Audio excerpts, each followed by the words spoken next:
This is Jackie with Idea Citizen. Today I'm speaking with Patrick Hanlon about primal branding and how to really make your brand successful. You kind of coined this concept of primal branding And actually came up with the idea in 2001. okay, so take me back. What is your background? I worked in Manhattan in advertising originally. I was a writer, and so I worked at some of the great advertising agencies in Manhattan. The only ones that exist are Ogilvy and TBWA. And I was either a group head creator, a group head creative director, or a copywriter.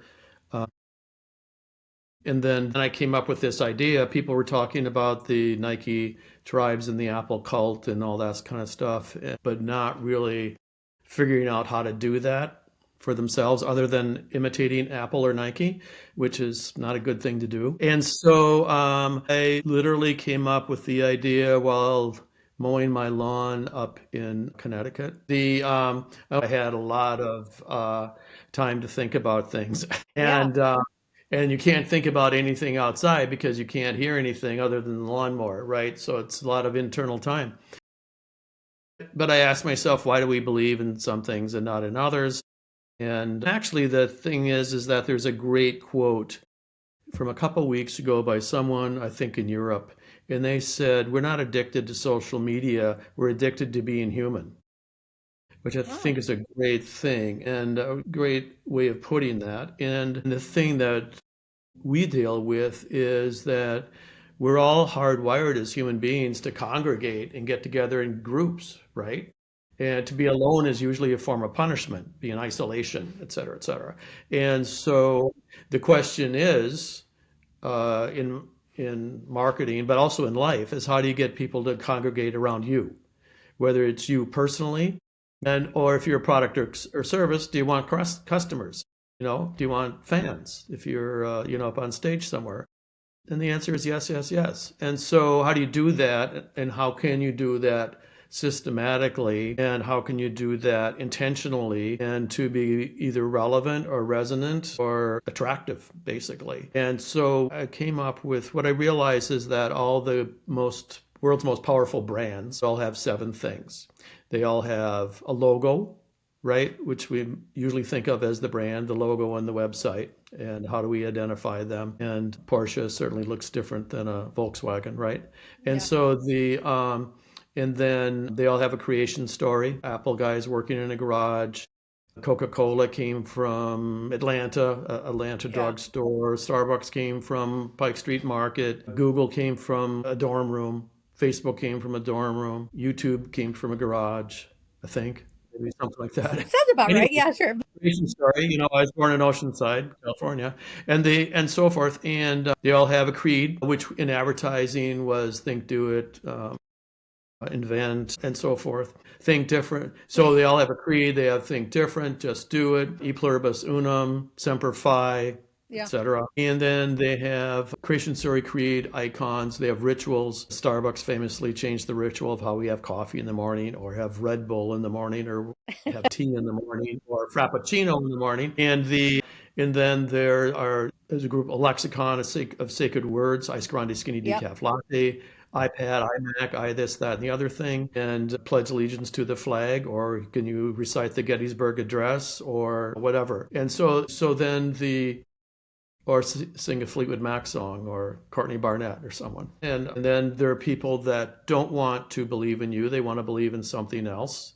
Mac versus PC, Republicans, Yep. Democrats, Coke, a Starbucks Pepsi. versus Dunkin' Donuts or Yeah. Coca-Cola or Red Bull. And then there are the sacred and the profane. And then there's the leader, whether it's Steve Jobs, Bill Gates, Elon Musk, or whoever. And so once you pull all seven of those things together, that creates what we call a strategic brand narrative, so that you can artfully tell someone, well, here's where we're from, here's what we're about, here's how you know it's us, here's how we do things, these are the words that we use to describe ourselves, here's what we're not, never want to become, and here's the team that's leading it. And that fills in all of the logical, rational points that we need as human beings to just kind of check off the boxes. Yeah, we want to buy a car. Does it have four wheels? right? Does it have a steering wheel, et cetera? So what does it look like? And then but then also more importantly, perhaps all the emotional things, the emotional side of our brain that creates desire. And I want that bag, not that one. Yes, I know that bag, looks the same, but I don't want that one for $300. I want the one that's $3,000, or that car, or that school, or whatever it is, right? And we know that emotion is a huge factor in creating preference. And this outlay, this sequence of storytelling basically helps to ping all of those things. So it wraps it up into what we call a strategic brand narrative. And so you take those 7 things: your creation story, creed, icons, rituals, sacred words, non-believers, leader, and so forth. I think I missed one, but anyway. I'm looking at it right now. Yeah, creation, creeds, icons, rituals, adversaries, sacred language, leader. And non-believers, yeah, pagans, and a leader. And then you distribute those across social, digital, and traditional media. And traditional media is not just television ads, which no one pays attention to, but it's emails, which people do send out, and is outdoor boards, which people pay attention to, and just word of mouth. Well, let me ask you this, because I mean, getting into this conversation, and I personally feel like the concept of primal branding resonates just as much today as it did previously. But I feel like ultimately, like the methods, the methodology, and ultimately the avenues are different, and they're continuously changing. I think that there is an interest. Primal doesn't change. I mean, Yeah, primal's exactly. for, It's like going to say tech. 2,000 years, then my mind went to 10,000 years, and then my mind Yeah. went to 50,000 years. Who knows? But It's almost like it's it's like technology agnostic type of it feels like that. It's ultimately it's like it's technology. It the has other. nothing to do with it, really. Yeah. I mean, social media, quote unquote, is a great couple of words, but the most effective form of advertising is word of mouth. And whether that's me and you talking together on our screens, me and you talking together at a coffee shop, or someone posting on TikTok or Instagram, is today's version of word of mouth, right? So Yeah.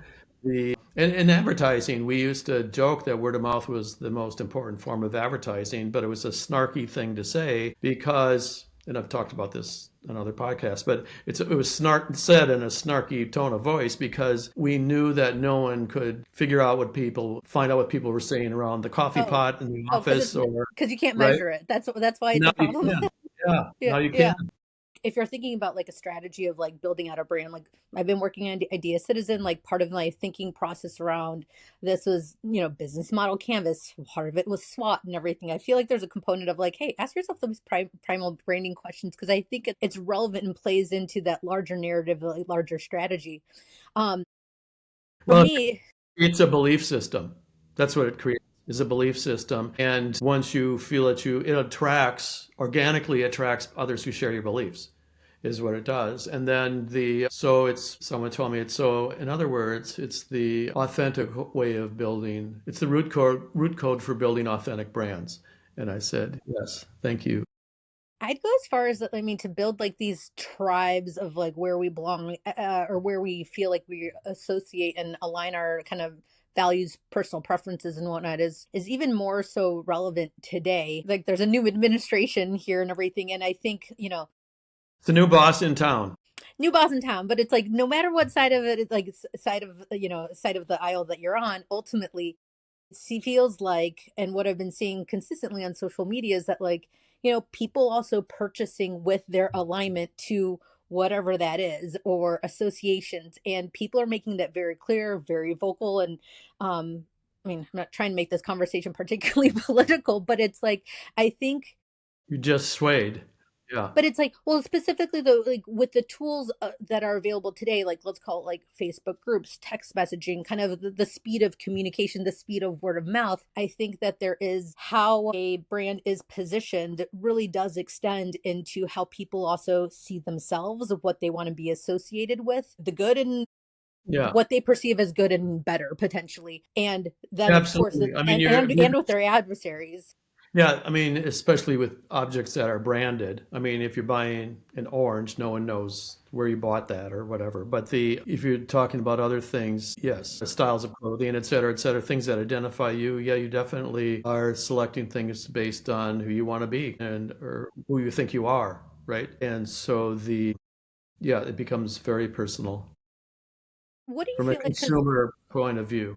yeah, well, and it's and this is a little bit old now, but and I don't know if how much it was on your feed, but on my feed, the conversation from a branding standpoint and what is or isn't, say, the Jaguar brand was like, I mean, there are a lot of keyboard warriors out there. Everybody had an opinion, like, hey, this. Are you familiar with the rebrands Yes. I'm that were like, smiling because I used to be a creative director on Jaguar. I helped oh, introduce the XK, which was the last real Jaguar. The only relevant part of that is that I was working with the last British president of Jaguar. so you it's like people felt strongly, like felt like passionately about like what the brand was and wasn't, and like what like this recent rebrand was saying, and like some people are like, it's amazing, we're talking about it, this is brilliant, they're disrupting or whatever, and other people were like, no, you're completely alienating your base. And so I think like that part of this is like the visual component's just this one part of it, but it's like I don't, now thinking about it in retrospect, I actually think people will like was really resonating with people during that conversation is actually like, I mean, kind of the primal branding components. Like there was a discrepancy between how people perceived kind of the core of the brand and what the visuals were today representing. And maybe, they people were for the most part, it seemed like people were like leaning into like the legacy of what they felt like Jaguar stood for and what that was. And I mean, for lack of a better phrase, the primal branding of what that brand meant to them. Well, it sure brought out all the advocates who were hiding in the weeds beforehand, right? And Yeah. in my feed, which is some of it is former advertising people and other people who were also creative directors on Jaguar at various times. When I was on Jaguar, they had what was famous for me were all the letters that people would send about how their Jaguar had broken down in the middle of Scotland during a Sunday ride. And it is known for that as well. There was one era where you had to own two Jags, one to drive and the other for parts. So, um, so whether or not that their rebranding will be successful or not is still TBD, I think, to be determined. Because we'll see. Because does it work? How well does it work? That's what I'm Right. getting at. And so in Yeah. this new iteration, we're just talking about the skin and some typography, which you know I don't have any reason to care yet. Yeah, I get it. I get it. How does this, so primal branding, some of the examples that you've mentioned really are like these huge behemoths of companies. So like, like just branding and kind of creating like what that, what the essence of a brand is when it's a smaller startup just starting. Like, would you go as far as that? Like, I mean, is that potentially easier? Is it the more important at that stage in the game for that brand It's to establish like their it's what and critical. who? Yeah, that's a great point because the number one rule of a startup is that nobody cares, you know. Yeah, it's And not build it, they will come. It's like build it and like crickets. and what happens? So we've done a lot of work going back and forth, but we do work around the world first of all. And the we've worked on every continent except Antarctica, and I don't have any intention of going there. The So the thing is that so we've worked a lot in Silicon Valley. That's my point, and Mhm. and in New York and all over the place with startups. And so the number one rule of a startup is nobody cares. And so from the first time you get an idea and you have something scratched out on a piece of paper, you are trying and you share it with a friend.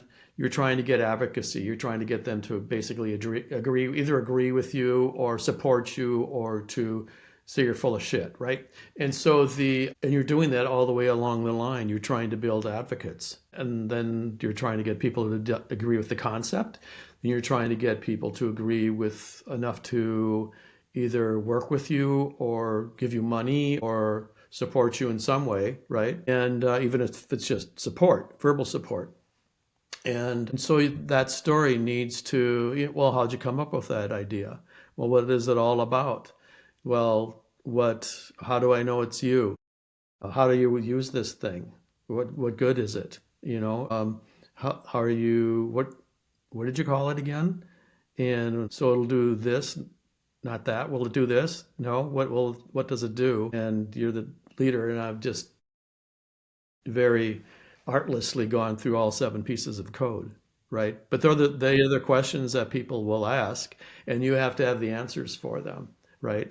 And if you have those answers ahead of time and are proactive about it, you can basically fend off naysayers. And if you will anticipate questions, which is what we have to do when we're pitching things anyways, anticipate what the questions are going to be and have answers for them and answers that make sense, right?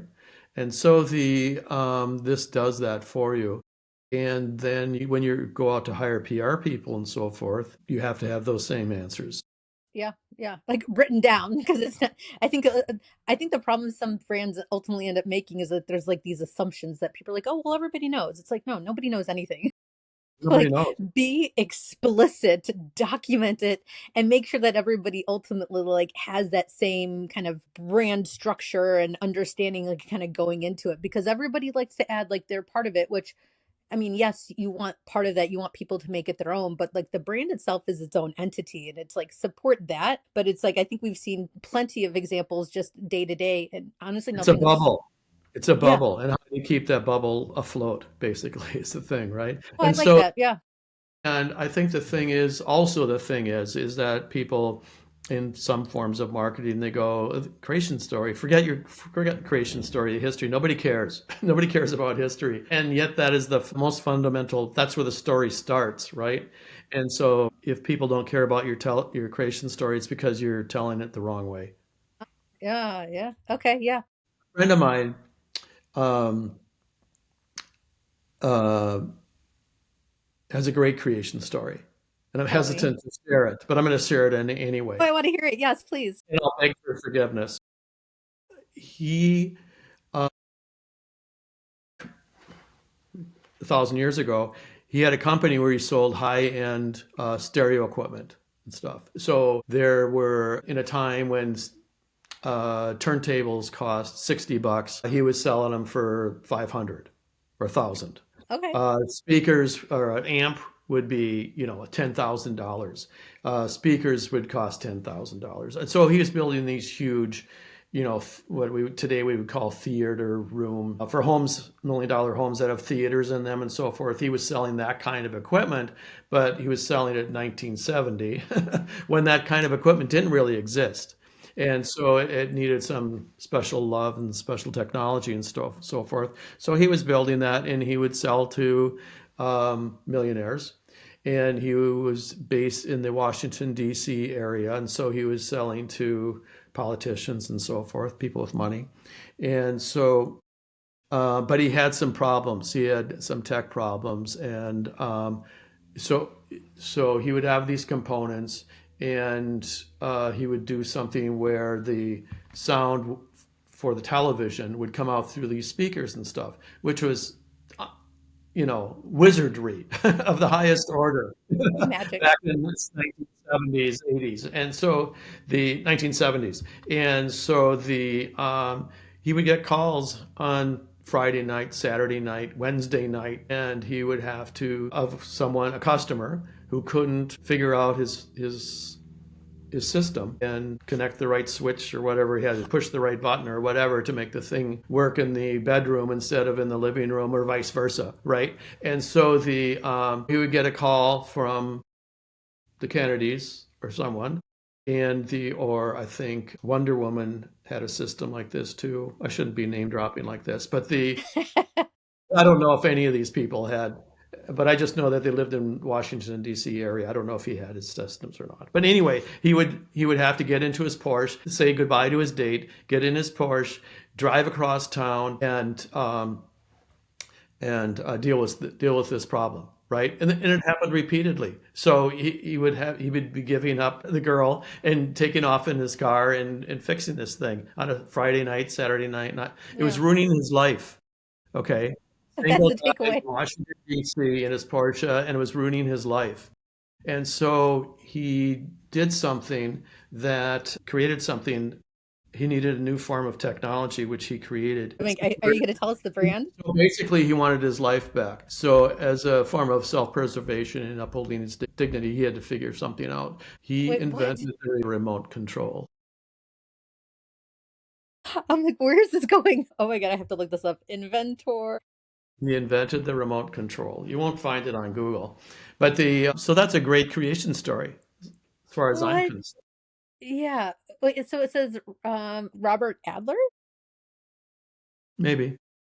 Well, it does say here, so Robert Adler invented the first practical wireless television remote control, introduced as the Space Command by Zenith in 1956. The whole point, though, is that um,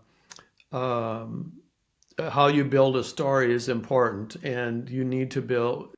This is all about storytelling and so forth, which people are sick of hearing about. But basically, as human beings, I just read something that even in the womb, we are being programmed. We're hardwired to pay attention to certain kinds of stories that are built in a certain way. And so this is a pattern, and it is a structured way of going about building a story around yourself or around a product, serve, person, place, or thing is the way we Yeah. do it. And so Yeah. we have been called in to talk about cities or places, hotels, theme parks, whatever, people whose teams use Primal to sort through and figure things out. And what's the story and where do we put it so that people stay on Instagram or TikTok or wherever, YouTube, right? How does like a brand story and kind of how it defines itself and kind of the community that it finds itself, how does that play into like a rebrand? So I've worked on brands before where it's kind of like a product initially, the product itself initially started off say like as a one thing, and then let's be honest, you have various different leaders come in and people have a different take on it, people want to take it a different direction, or say you go through like an arduous kind of testing and market testing and understanding of like segmentation, and realize that like although where we're positioned currently or how we perceive our product is ultimately not how the consumer or the general population kind of perceives our product. So like when there's like this disconnect between what the public perception is of like where like say like a brand kind of lies versus like where a brand ultimately wants it to be or thinks it has been the entire time, like how do you resolve those two? And I guess, do you lean into one over the other in your opinion? We've revitalized or revamped or transformed lots of different brands in lots of different categories, fintech, CPG, fashion, etc. And basically, we look at the zealots and potential zealots. I mean, usually it's a loss of sales. So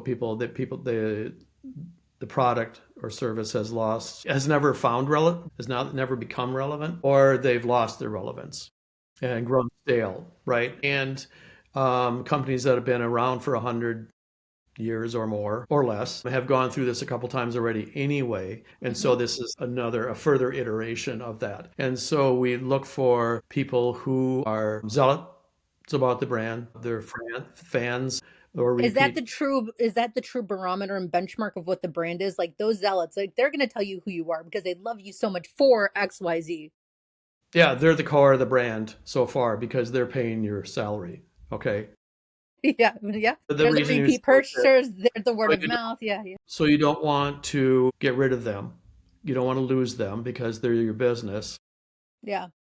JC Penney went in, and the people who were keeping them in business were they had a Thursday sale. So that's the only time grandma went to JC Penney was for the Thursday sale. And someone came in and they were going to recreate JC Penney to be a new kind of retail. So they got rid of the Thursday, no more sales. So they got rid of the Thursday sale and sales tanked as a result. And there went their money to further the Somewhere. brand to where they wanted Yeah. to create. Yeah. So anyway, that didn't work. And so you don't want to lose your existing customers, right? Yeah. I think that I makes see sense. that like that change to me kind of also reads just as like you ultimately disrupted a habit or like a pattern that somebody like every Thursday I go to JC Penney. This is like part of my schedule. Like that's where they would go. And now with like it's like then unfortunately that person without the sale, like they're forming a different habit. And to then I mean tell me if I'm wrong, but like then to like reintroduce yourself to get back into like whatever their new habit is, whatever their new whatever they've replaced that window with, like that's hard, like losing an like Well, That was so disappointing to me. Other people have a habit of not going there, to wherever, or not buying that, not buying you, and so you have to become relevant to them. And basically, we look at zealots because they're your existing customers, and we look at potential zealots. Those are the people that. So if a zealot buys you, I think that the fact is that, or the fact used to be, if you bought Wheaties 7 times, you're going to buy Wheaties the rest of your life, basically. Hmm. So how do you get someone who's buying Wheaties, in packaged goods, 2 or 3 times? How do you get them up to 7, right? Hmm. So what's holding them back? Is it price? Is it, they'd rather be eating something else, granola or whatever, or going a frappuccino, right? And so you figure out what's holding them back and then try to address those things if possible. And so, but you go in there and then you figure out what's keeping what your zealots are crazy about, and you don't lose that, and at least not for the time being. And then you go on from there and use that as at least as a starting point. And usually, if it's been around for a long time, it exists for a reason, and the reason is that it's quality product. Some people like it, some people don't. It's fallen into disfavor. Trends have changed, but there's a core reason there, a core value, human value there somewhere. And so we try to find that. And if that doesn't exist, we look for other ways of doing it, which there are many, and whether it's creative or retooling of the product to meet a certain social trend and or social belief and or consumer desire. Do you feel like there's like certain, I mean, any brands nowadays that you feel like are like really, really like doing a nice job consistently of like conveying what their story is and who they are through all the various different touch points? Is there anyone that like specifically comes to mind for you that you're like, oh yeah? I mean, aside from the big ones, you obviously mentioned a number of legacy brands, but like, I'm not sure if there's Well, I like anything newer. someone run LinkedIn just wrote about Warby Parker. Hmm. Warby Parker, I love. Bum, bum, bum. And I have Not sponsored. I have a half a dozen pairs of Warby Parkers. Yeah, the so I like Warby Parker. I mean, I think Warby Parker is a great example of a modern, purpose-driven brand that has become successful.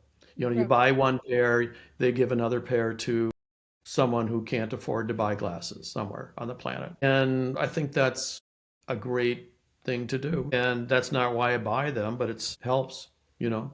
It's interesting our different experiences of Warby Parker.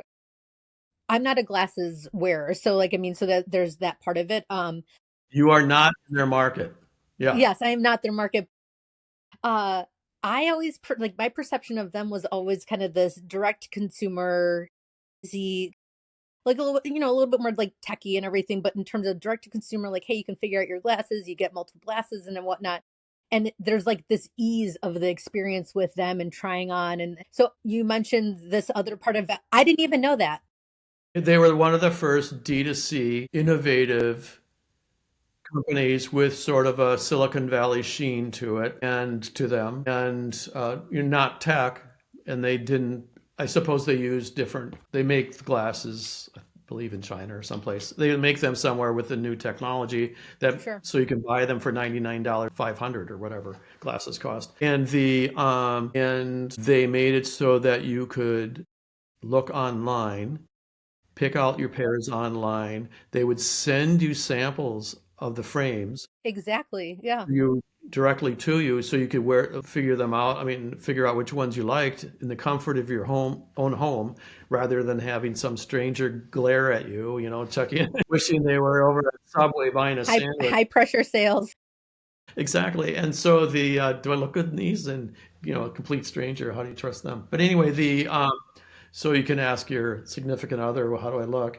And then yeah, and then you get them days later. Send all the samples back, and I guess I don't know if people stole them or not, but that would be the usual hesitancy to that kind of business plan, wouldn't it? But Yeah, but at that, I mean, I imagine the value is, yeah, yeah, I feel like that, I mean, I assume that people put a deposit or something, and who knows, but it's interesting though, too, even with that big, I think they have your credit card number. yeah, I don't know. exactly. It's so long since. Yeah, but anyway, since I've had to go now, and then they went to I just go to the retail stores now. So anyway, Yeah. but because I like to see what they have, but in person, and So Warby But Parker's let one of me my stop you favorite there real ones. quick. Let me stop you there. Like one of the things I think is really interesting there, though, is that initially, from my perception, the initial value proposition of Warby Parker was, "Hey, try this stuff at home and everything." But then they eventually like transitioned into brick and mortar, and obviously that doesn't take away like that still that at home opportunity. But I don't know, like, and I'd have to ask somebody at Warby Parker. I wonder if like going to retail was always like the plan, and if it, I mean, maybe it's not so much like the retails are as part of the plan, but the real core of it, the top line kind of driving force was direct to consumer. And then even like the other example I think of this is like Amazon. Amazon consistently was like the play of like, hey, direct consumer, but like making it easy for people to online shop. Only then to later on end up like with like, kind of The Amazon retail and store. grocery stores, which like it's it's interesting because it's like, yes, your value proposition is of course like the ease and online and blah blah blah, but then ultimately both these brands still ended up converting into traditional kind of retail avenues with their spin on it, which I don't Well, know how that plays into like they were your I would say that they were a traditional. Yeah. tell me, okay, And tell me what that is. It's yeah, talk and about that. so I think that they were coming from a different mindset. Hmm. And remember, well, I don't know, you may not remember, but Warby Parker started out physical retail by having I think it was a school bus or a bus that was a I did not converted know that. that they drove around the country. So if you wanted to see Warby Parkers in person, they were going to be in Austin, Texas on such and such a date, and then they'll be in Santa Fe, and then they'll be in, Riverside, and then they'll be in, Chicago, et cetera, et cetera. And so San Francisco, whatever. And so that's how they started that. And then it sort of morphed, over time and with extra rounds of funding, I suppose, into getting Lots of a funding. pop-up store. So that was like a mobile pop-up store Yeah. concept. So that again was another form of innovating. And remember sending the glasses, the frames out by mail, and letting you try them on at home was one form of retail innovation. The pop-up store was not new at that time, but driving around the bus was sort of an innovative, a vamp of Hmm. on the pop-up store, and then vamping on the pop-up store, and then they kind of morphed into getting a one on the street. This resurrectionist history, uh, but yeah, and then another brand I like is Patagonia. Usually I'm wearing Patagonia. Today I'm wearing Taylor Stitch, which is another online direct-to-consumer, fashion Hmm. brand.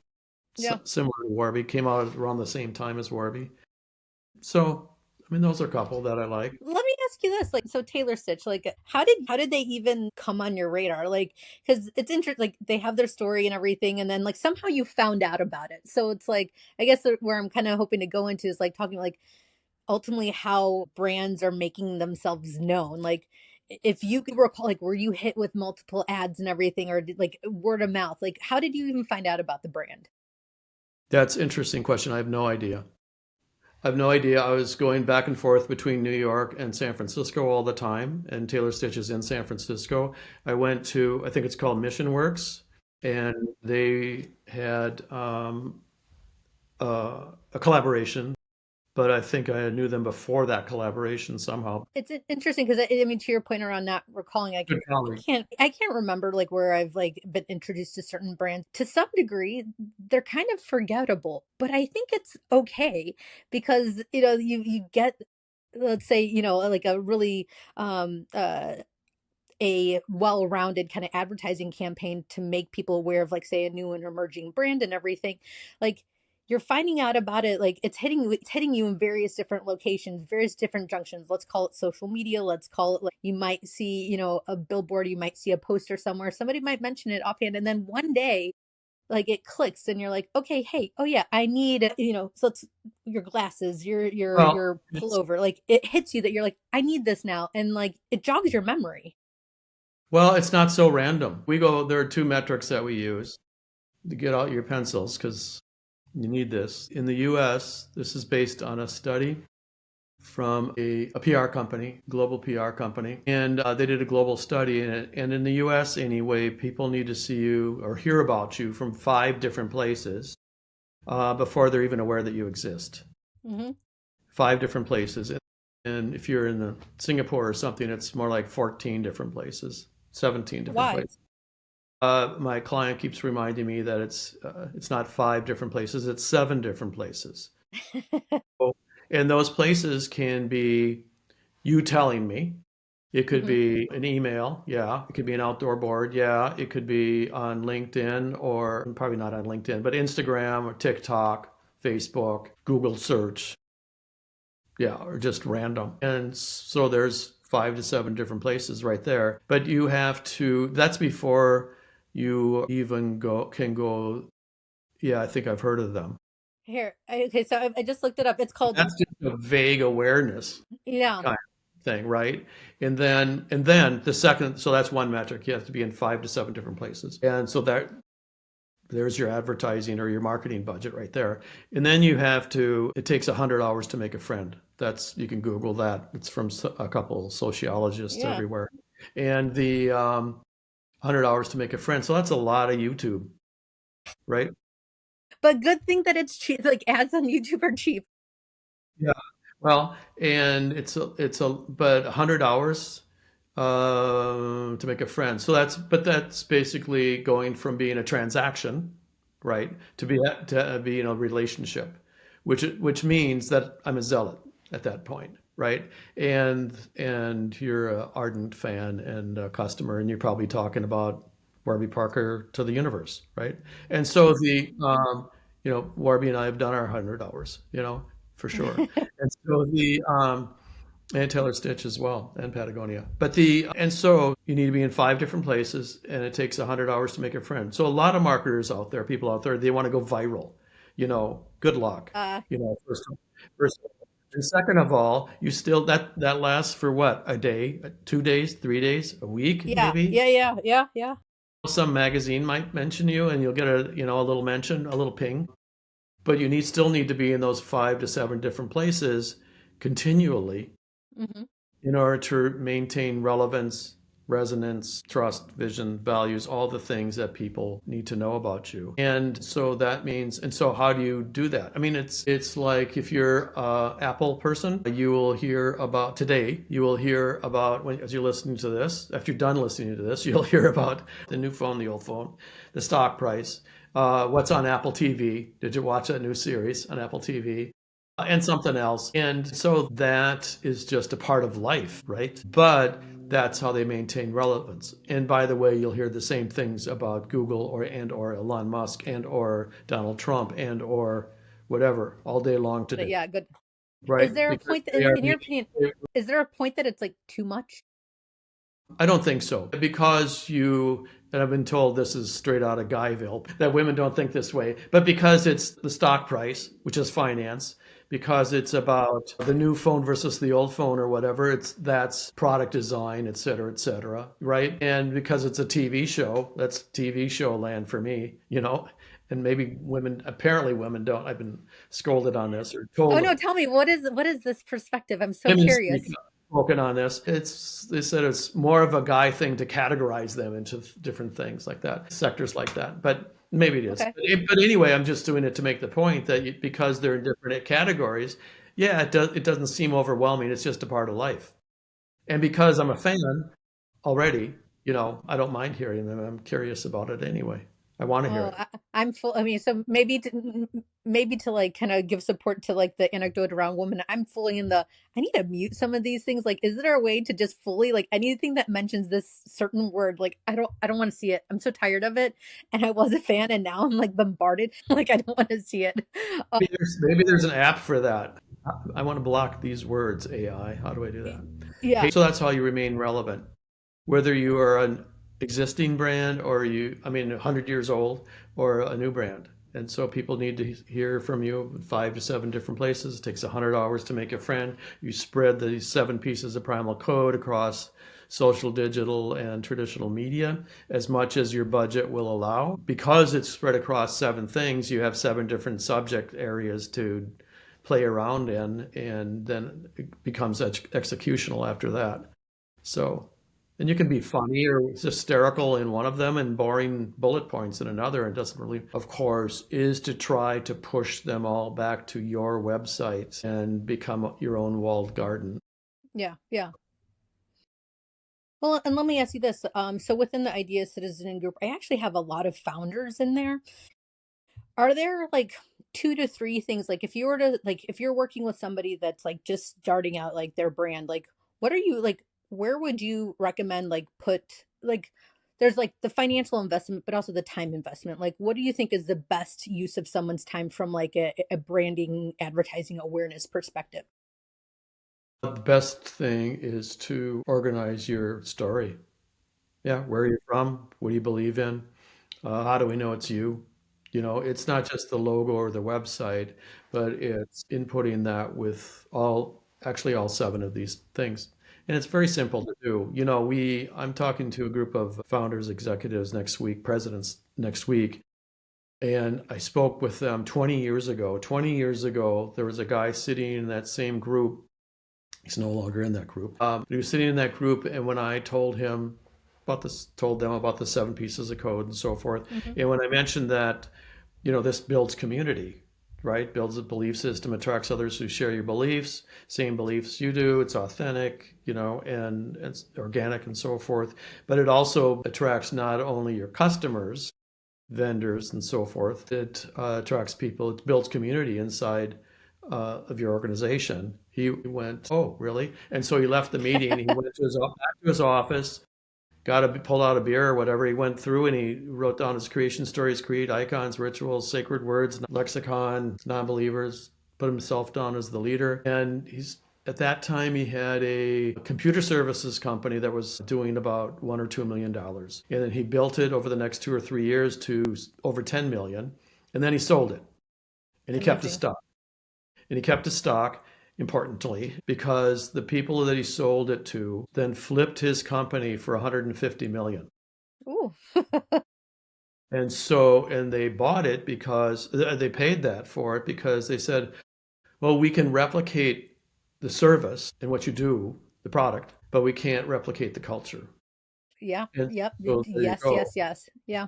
And so the other dimension of that, of course, is that when we're starting companies, you know, we're going to probably be there for a while. And, you know, at the end of 3, 5, 10, whatever number of years, of 20, 30, 50 years, you know, you can either build a company that has assets, a book value, a spreadsheet, and or you can have that plus you can have what they call a brand, and everyone knows that a brand goes for a multiple that's 3, 5, 10, 100 times more than a company with assets. And so in his case, you know, 15 million versus 150 million, you know. Right. Yeah.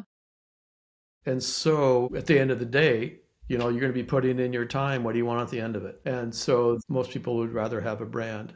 And brand used to be this mysterious, for me anyway, this mysterious thing. What is it? You know, you ask 100 people, what is a brand? You get 100 different answers. And it really is sort of like molding fog, you know, and this is a structured way, systematic way of, you know, breaking it down and then spreading it out across media, communicating it to people.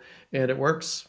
I mean, that people in entertainment and stuff, they use it with their stars. I mean, we have a top 10 album from 2020, and we have someone who just won a Grammy last year, at this time last year. And so we know it works, and all you have to do is deploy it. It's So to your point around going back initially, how you kind of came up with this concept is, you know, you're mowing the lawn to get to synthesize kind of like the brand, which I think you've done a beautiful job of. It's really like it's 20 years of experience to get to like those five takeaways or seven takeaways, whatever it was exactly. I mean, it's a process, it's a structure, it's a system, it's a pattern, and I work under the Max Planck mode. Max Planck was a physicist, a contemporary of Einstein, and what he said was that scientific theories aren't adopted and endorsed. Like, why do we believe in gravity?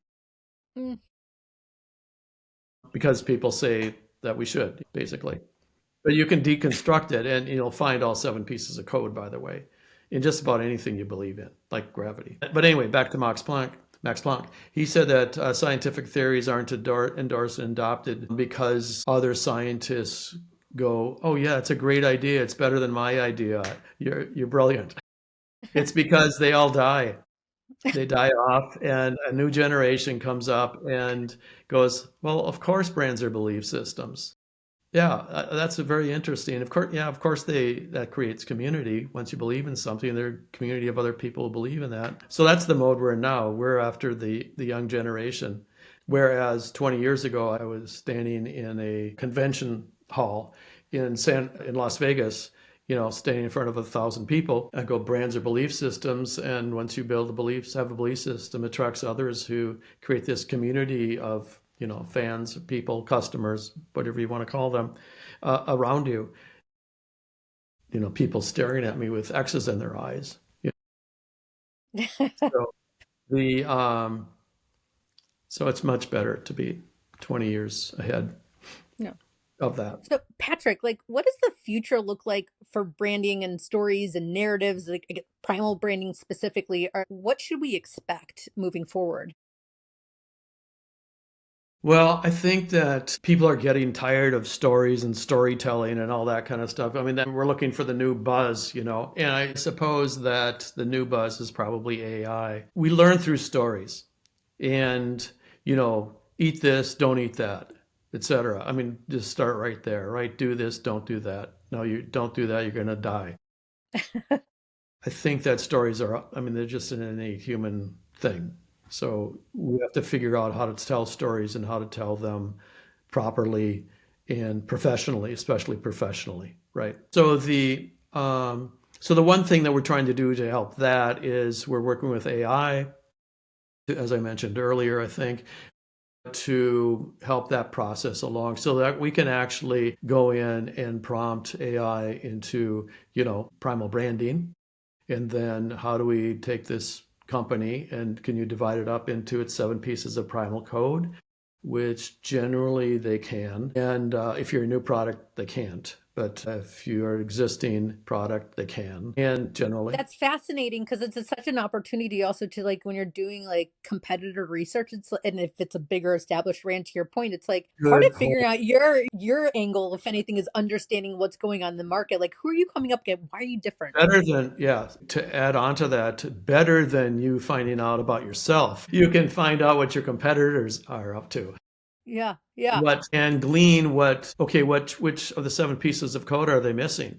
Oh, they decided not to tell their creation story. Well, let's pump up our creation story because we have a terrific one. If somebody doesn't always need all the market share, but if they can get a little bit of, like, say, like a larger brand's market share, that maybe be successful for them.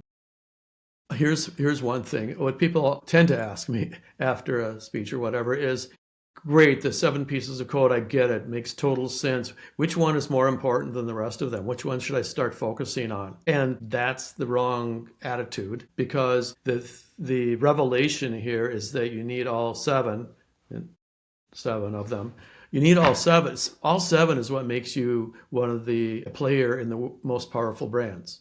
One of them doesn't get you there. You have to be using all 7, and people need, because through word of mouth, which once again is the best form of advertising, your advocates need to know all 7 so they can tell your story to other people. That's why you're doing all 7. And when naysayers come along, your advocates will come along to defend you, like the Jaguar thing.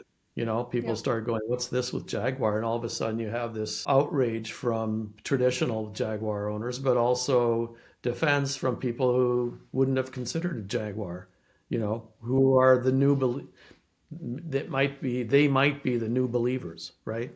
And people who feel they belong with the brand and prefer the brand above all others. And so you just have to let that organically take shape. So we're leaning into AI on that, and you can not only deconstruct your brand, but you can say, can you ask AI can you distribute that brand across social, digital, and traditional media, which it will also do. And you could turn on open AI right now and do it. Your work is not done because you need to, as those Keep of you going. running to ChatGPT know, you'll have to go in and start tweaking things and making sure things are accurate, right? Yeah, But yeah. and also but it may help you figure out some holes that either you or your competitors have, or you might find some new marketing opportunities or some media categories that you hadn't thought of or could tweak, et cetera, et cetera. So you still have work to do, but it probably does, especially in the competitive field, finding out what your competition's doing.